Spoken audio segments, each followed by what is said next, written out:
Quand un enfant a besoin d'un doudou, c'est une façon pour lui de représenter le parent maternant, le plus souvent la mère, celle qui répond à ses besoins élémentaires. Et donc en son absence, eh bien, l'enfant a besoin de cela représenter et c'est entre guillemets le premier fétiche. Alors, en général, le doudou apaise l'enfant, donc c'est quelque chose qui, d'une certaine manière, lui donne de la force. Donc c'est vrai que le jeune enfant va supporter l'absence du parent maternant grâce au doudou.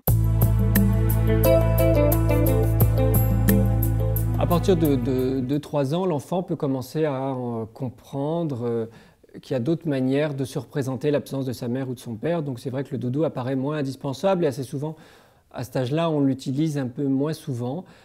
Pour autant, certains enfants continuent de l'avoir jusqu'à 6 ans sans que ce soit particulièrement inquiétant.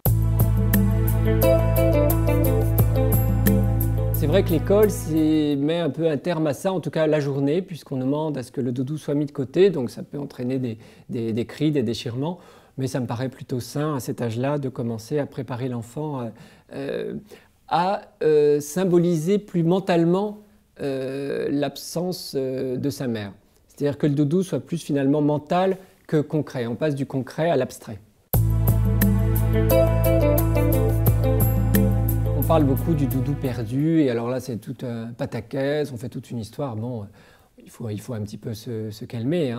Je veux dire, effectivement, l'enfant va criser parce qu'il a perdu son doudou. Eh bien, il crisera, il s'en remettra. Je crois qu'il faut prendre le temps, effectivement, d'en racheter un. Et quand même, il y a plus important que les doudous, c'est les parents dans la réalité. Donc, je veux dire, si le doudou apparaît plus important que la présence du parent, ça pose question. Donc, il ne faut pas dramatiser l'absence d'un doudou. Il pleure, effectivement. Et oui, les choses qui se perdent, on peut en retrouver d'autres. Et c'est vrai que ça peut être aussi la prise de conscience que les choses peuvent disparaître, peuvent partir.